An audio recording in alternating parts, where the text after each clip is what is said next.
Thank you, that's Carriages. Minister, I caught the end of Deputy Hayden's contribution. My query also relates to rail services in Kildare, but I think it's of a slightly different nature.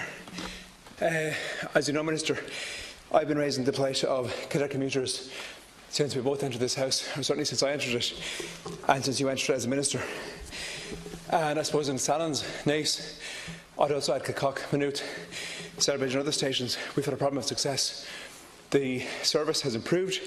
I would claim some responsibility for that improvement. I've been advocating for it for many years, to the point that it's now a good service most of the time, but it is massively overloaded.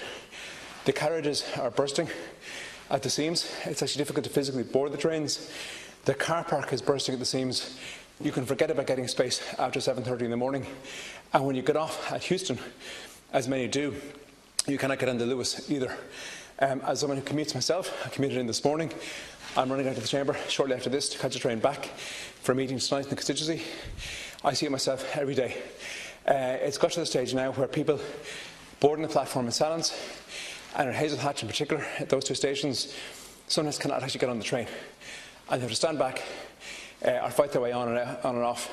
And as I say, when they get off at the LUAS at the far side in Heuston, this morning I actually have to credit the staff in Transdev to this operating company who are physically, as you might see in Japan or some other cities of high congestion, actually physically managing people on and off the trams. They were so overcrowded.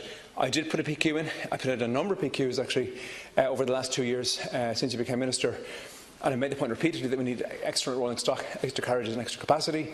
I was very disappointed to receive a reply about a week ago that the NTA had considered an investment in refurbished carriages, had spent 2 years investigating it, and now decided that they couldn't do it because the cost was too great, risks around the supplier, Brexit issues, etc. But we're now 2 years on. The carriages and the trams and the trains are footer than they ever were, not to mention the car park, and we've actually made no progress in reality. Had carriages been ordered 2 years ago, I believe there's a 3-year lead time.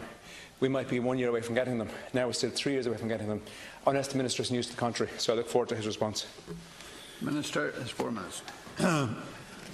Thank you very much indeed, Carriages. And I'd like to thank Deputies Hayden and Lawless for putting this very important question, which is not unfamiliar, as the deputies will be aware.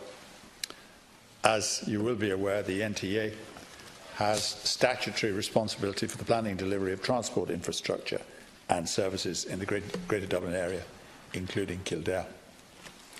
The NTA's transport strategy for the Greater Dublin area, GDA, 2016-2035, provides the overarching framework for the planning and delivery of transport infrastructure and services in the GDA over the next 2 decades.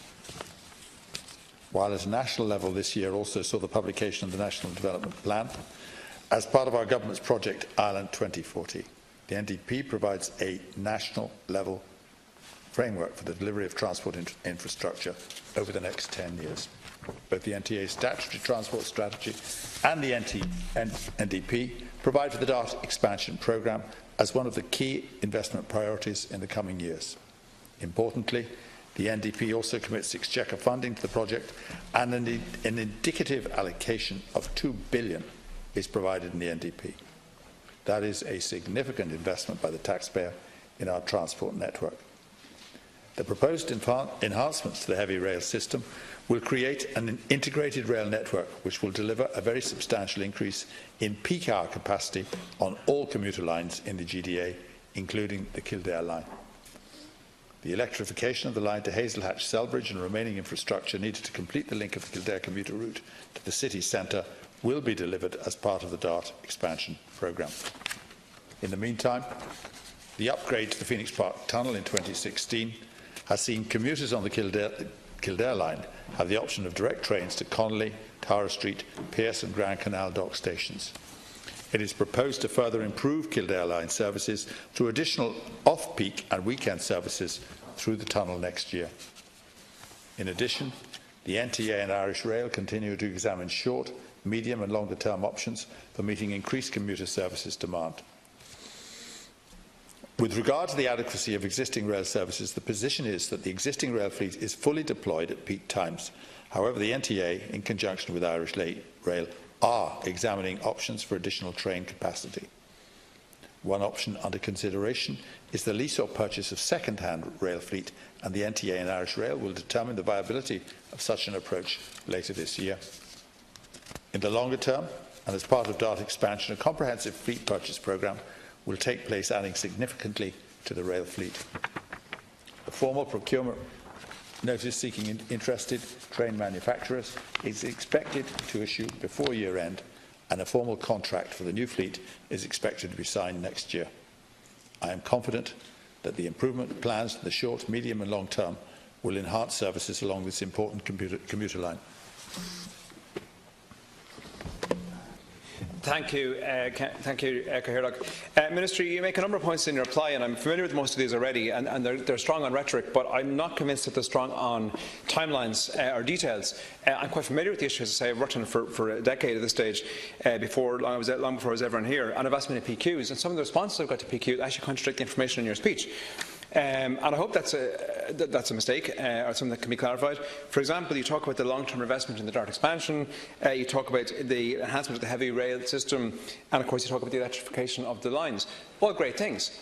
But my understanding from PQs from your office is that it takes a minimum of 3 years procurement to buy an extra carriage. So are these great things all 3 years away at minimum, or are they actually coming a little bit closer?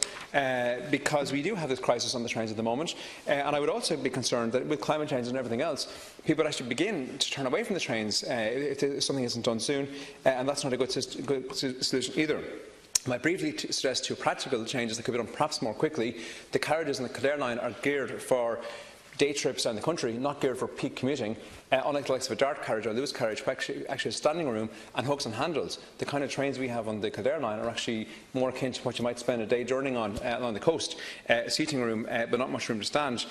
Also, a shuttle, I think, a LUAS shuttle from Heuston into town and back again would be very useful. I think would allay some of that massive overcrowding that we see as trains come into the station every morning. Finally, Minister, I would ask you, would you take up an invite to come to Sallins one morning to travel with me on the train in?